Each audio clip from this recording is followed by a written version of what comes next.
यहाँ के क्षेत्रीय जो विधायक हैं अमित सिंह चौहान जी, इनकी भी संदिग्ध स्थिति है।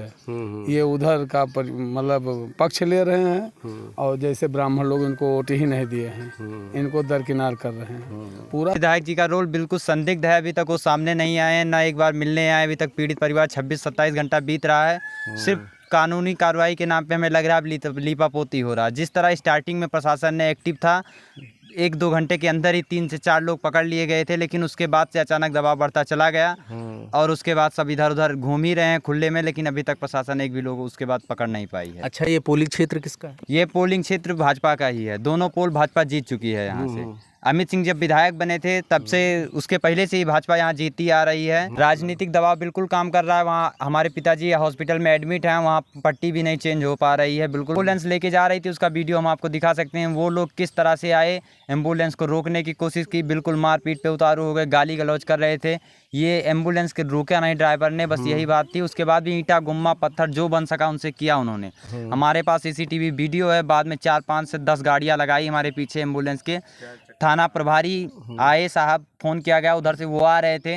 ये हमें खेदते हुए नहरे के पास तक ले गए। वहाँ पे जब थर्ड वार्ड था या चाकू कुछ भी था, ध्यान नहीं होता, आपको मारते हुए ले गए हैं। हाँ, यहाँ पे जब हम छुड़ा रहे थे उसी टाइम मार दिए। वो कुछ देख नहीं रहे थे, यहाँ सर पे भी लग गया है। अब ये चुनाव नहीं जीत पाएगी भाजपा। हमको लगता है पूरे जिले से नदारत हो जाएगी, ऐसी स्थिति रहेगी। अब चाणक्य परिषद तो कमर कस लिया है। अच्छा, क्या कार्रवाई करेंगे आप? हम लोग तो अभी जाएंगे थाने पर और उसके बाद जब चुनाव आएगा तो हम लोग केवल ब्राह्मण प्रत्याशी को ही जिताने का प्रयास करेंगे। मिल्कीपुर कहुआ के बाद अब बीकापुर विधानसभा में देवई, एक ही वर्ग के लोग, आखिर ये क्या हो रहा है समाज में? टारगेट किया जा रहा है तो दूसरा वर्ग जो वहाँ पे था कहुआ में, वही यहाँ पर। आखिर अगर प्रबुद्ध वर्ग के लोग आगे नहीं आ गए तो 2027 का चुनाव सर पर है और इसके गंभीर परिणाम भुगतने पड़ेंगे। हमारे साथ इस समय हैं चाणक्य परिषद के कुछ पदाधिकारी जो यहाँ पर, जहाँ पर घटना घटी है वहाँ पर आए हैं। सर, शुभ नाम बताएं अपना। सत्यदेव मिश्रा, चाणक्य परिषद जिला अध्यक्ष। क्या आपने देखा यहाँ पे घटना के बारे में, आपकी क्या प्रतिक्रिया है? ये छोटी छोटी बातों को लेकर के जो एक वर्ग विशेष के लोग हैं, इस समय पूरी सरकार यही अत्याचार कर रही है कि ठाकुर लोग ब्राह्मणों के ऊपर अत्याचार ही कर रहे हैं। और यहाँ तक कि करीब हमको लगता है 90% ब्राह्मण जो भाजपा के ही वोटर हैं। अगर क्षत्रियों को देखा जाए तो ये मुश्किल से 75% या 70% वोटर हैं। लेकिन मुख्यमंत्री ठाकुर होने के नाते इस समय पूरा चरम पे है ठाकुर का अत्याचार, और ख़ास करके ब्राह्मणों के ऊपर। अभी आपको अवगत ही है, कहुआ गांव में भी यही स्थिति हुई, ठाकुरों ने दबंगई की। वही स्थिति यहाँ भी है चिरंजीवी तिवारी जी के साथ। ठाकुरों ने ही बर्बरतापूर्वक और लोगों को मारा पीटा, घसीटते हुए ले गए, उठा ले गए घर से। इतनी बड़ी अत्याचार क्यों हो रहा है, ये ब्राह्मणों को भी सोचना पड़ेगा। अब चुनाव आ रहा है और इनको और कैसे मारा जाए, चुनाव के ही द्वारा इनको जवाब दिया जाएगा। और अगर ऐसे नहीं जवाब दे मिलेगा तो हम लोग, हमारा चाणक्य परिषद अब स्वयं हथियार उठाएगा, ये पक्का। क्या लगता है कोई राजनीतिक दबाव भी काम कर रहा है? बिल्कुल, यहाँ के क्षेत्रीय जो विधायक हैं अमित सिंह चौहान जी, इनकी भी संदिग्ध स्थिति है।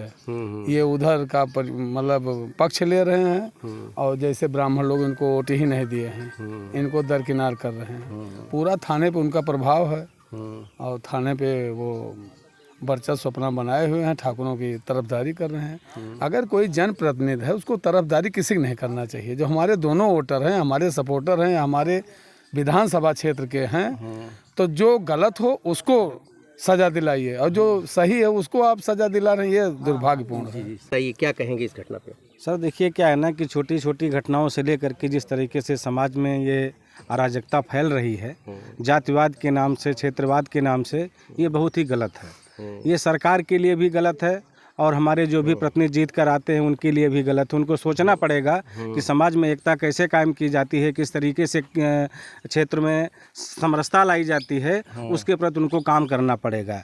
पक्षपात रवैया आने वाला समय ये बताएगा कि सरकार ने क्या किया है और हमारे जो जनप्रतिनिधि हैं उन्होंने क्या किया है। ये भुक्तभोगी उनको बनना ही पड़ेगा, क्योंकि समाज जागरूक है। जातिवाद के नाम से इस तरीके से राजनीति, क्षेत्रवाद, मारपीट, दंगा नहीं चलेगा। क्योंकि भगवान परशुराम ने भी जब, अब हम वो चीज़ नहीं कहना चाहते हैं कि आतताइयों को मारने के लिए ही फरसा उठाया था, तो वो चीज़ न बोलना पड़े, न करना पड़े तो ज़्यादा अच्छा है। क्या कहेंगे, अभी तक की कार्रवाई से कितने संतुष्ट हैं? हम संतुष्ट एकदम नहीं हैं। कोई जाति सूचक शब्द हो? नहीं, ये गलत है, बहुत अपार कष्ट है। इसको आप जान लिए, जात के ही नाम पे तो लोग प्रताड़ित कर रहे हैं। ब्राह्मण परिवार सीधा परिवार होता है, सौम्य होता है, लेकिन जब चुनाव आता है हम लोग अपनी सौम्यता भी नहीं सबको समझा पाते हैं कि ब्राह्मण कभी जातिवादी नहीं था, हमेशा सबको लेकर समेटते हुए चला कि बच्चा पैदा होगा तो जात की चमाइन उसका नार काटेगी, चूड़िहारिन चूड़ी पहनाएगी, धोबिन पहला सिंदूर डालेगी, बढ़ई काम करेगा। सबको अलग अलग काम दे रखा था ब्राह्मणों ने, कभी भी जातिवाद वाला काम नहीं किया। लेकिन अब वो स्थिति हो गई, जातिवाद एकदम चरम पर है। क्या ये देवई क्षेत्र तो भाजपा का माना जाता है? ये एकदम पूरा 100% सारा वोटर सब भाजपा बाहुल क्षेत्र है, और फिर भी ये दुर्व्यवहार हो रहा है। जी। हाँ बेटा, आयो। क्या नाम बेटा? ये पीड़ित बच्चा है और इससे मैं बात करूँगा। बेटा नाम क्या तुम्हारा? हमारा आशीर्वाद तिवारी नाम है। अब क्षेत्रीय विधायक का क्या रोल आप इसमें पाते हैं? जी, क्षेत्रीय विधायक जी का रोल बिल्कुल संदिग्ध है। अभी तक वो सामने नहीं आए हैं, ना एक बार मिलने आए। अभी तक पीड़ित परिवार 26-27 घंटा बीत रहा है, सिर्फ कानूनी कार्रवाई के नाम पे हमें लग रहा है अब लीपापोती हो रहा है। जिस तरह स्टार्टिंग में प्रशासन ने एक्टिव था, 1-2 घंटे के अंदर ही 3 से 4 लोग पकड़ लिए गए थे, लेकिन उसके बाद से अचानक दबाव बढ़ता चला गया और उसके बाद सब इधर उधर घूम ही रहे हैं खुले में, लेकिन अभी तक प्रशासन एक भी लोग उसके बाद पकड़ नहीं पाई। दोनों पोल भाजपा जीत चुकी है यहाँ से। अमित सिंह जब विधायक बने थे तब से, उसके पहले से ही भाजपा यहाँ जीतती आ रही है। हमारे बाबा जी जब पूर्व प्रधान थे यहाँ से, तब से भाजपा का ये वोटर है। इधर सब भाजपा वाले हैं, सब भाजपा ही। हमारा परिवार बहुत दिन से भाजपा से जुड़ा हुआ है, लेकिन अब ऐसा लग रहा है कि ब्राह्मणों के ऊपर इतना अत्याचार हो जा रहा है कि अब मजबूरी में कुछ ना कुछ करना पड़ेगा। कुछ न कुछ करना पड़ेगा। अभी तक की कार्रवाई संतुष्ट नहीं है? बिल्कुल नहीं संतुष्ट हैं जी। क्या आप राजनीतिक दबाव काम कर रहा है? राजनीतिक दबाव बिल्कुल काम कर रहा है। वहाँ हमारे पिताजी हॉस्पिटल में एडमिट हैं, वहाँ पट्टी भी नहीं चेंज हो पा रही है। बिल्कुल वो लोग भी बिल्कुल विवश कर दिए हैं, जैसे वहाँ भी कोई काम हो नहीं रहा अभी मन का, हॉस्पिटल में भी। तो एम्बुलेंस ले जा रहे थे तब भी? हाँ, एम्बुलेंस लेके जा रही थी, उसका वीडियो हम आपको दिखा सकते हैं। वो लोग किस तरह से आए, एम्बुलेंस को रोकने की कोशिश की, बिल्कुल मारपीट पे उतारू हो गए, गाली गलौज कर रहे थे। ये एम्बुलेंस के रोका नहीं ड्राइवर ने, बस यही बात थी। उसके बाद भी ईंटा गुम्मा पत्थर जो बन सका उनसे किया उन्होंने। हमारे पास CCTV वीडियो है। बाद में 4-5 से 10 गाड़ियाँ लगाई हमारे पीछे एम्बुलेंस के। थाना प्रभारी आए साहब, फ़ोन किया गया, उधर से वो आ रहे थे, ये हमें खेदते हुए नहरे के पास तक ले गए। वहाँ पे जब थाना प्रभारी साहब मिल गए तब ये लोग पीछे मुड़े वहाँ से। लगी है? ये उसी टाइम पर है, मार दिए थे ये लोग, धारदार हथियार कुछ ना कुछ था इनके पास। क्या किस मारे हैं? अब कुछ था उनके पास, राड वाड था या चाकू कुछ भी था, ध्यान नहीं होता। आपको मारते हुए ले गए हैं? हाँ, यहाँ पे जब हम छुड़ा रहे थे उसी टाइम मार दिए। वो कुछ देख नहीं रहे थे। यहाँ सर पे भी लग गया है, आप लोग देख सकते हैं, इधर लग गया है सर पे। बिल्कुल समझ लीजिए इस तरह मान रहे थे जैसे जानवरों को पीटा जा रहा है यहाँ, जैसे बिल्कुल निंदाई गुंडई उतर पे आ गए थे कि उठा ले चलो सबको काट डालेंगे, ऐसा वैसा यही सब अब सब बोल रहे थे। भर भर के तोड़ दिया है आपने। पाओ प्रसाद मिल रहा है तुम लोगों को? अब एक हिसाब से प्रसाद ही कह सकते हैं, लेकिन आने वाले समय में वो जान जाएं कि इसका बहुत बड़ा परिणाम पड़ेगा। जी। आने वाला चुनाव जो है वो आसान नहीं रह जाएगा अगर इसका आसान नहीं रहेगा। आसान नहीं रहेगा। खद्दरधारियों को आना चाहिए इसमें? बिल्कुल आना चाहिए। अब ये चुनाव नहीं जीत पाएगी भाजपा, हमको लगता है पूरे जिले से नदारत हो जाएगी, ऐसे स्थिति रहेगी। अब चाणक्य परिषद तो कमर कस लिया है। अच्छा, क्या कार्रवाई करेंगे आप? हम लोग तो अभी जाएंगे थाने पर, और उसके बाद जब चुनाव आएगा तो हम लोग केवल ब्राह्मण प्रत्याशी को ही जिताने का प्रयास करेंगे, चाहे जिस दल से हो। आए तो नहीं, 30 साल से कुछ नहीं मिला, लेकिन फिर भी लगे लटके रहते हैं। अब क्या किया जाए, ब्राह्मण राष्ट्रवादी हो जाता है। फिर राष्ट्रवादी हो जाएंगे। यही दुर्भाग्य है। घंटा घरियारी बजेगा, सब दिमाग भरोसा प्रयास किया जा रहा है।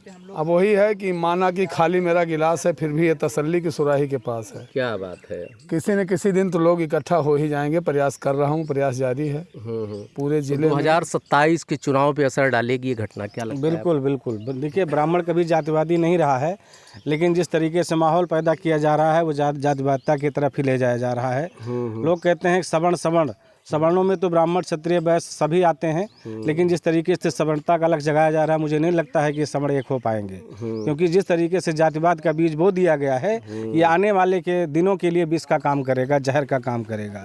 चाहे वो सत्ता नसीन के लिए हो और चाहे गैर के लिए, जो भी जातिवाद के क्षेत्र पे काम करना चाहेगा वो मिटेगा। और भगवान परशुराम ने भी यही संकल्प लिया था कि जातिवाद के नाम पर, क्षत्रियता के नाम पर या कोई भी और के नाम पर अगर आप अपने आप को महाशक्ति समझने की कोशिश करेंगे और उसके लिए आपको जनता जनार्दन का मर्दन करने की कोशिश करेंगे तो उसके लिए जनता जाग जाएगी, तो आपका खैर नहीं है।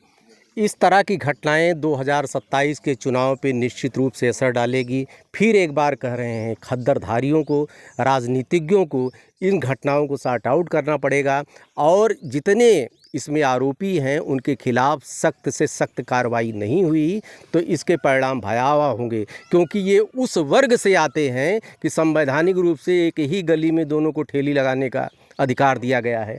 अगर आपकी एकता, अखंडता कहीं टूटी तो निश्चित रूप से जान लीजिए कि आपका विनाश तय है। देखते रहिए अयोध्या दर्पण। ढेर सारी शुभकामनाएं। धन्यवाद।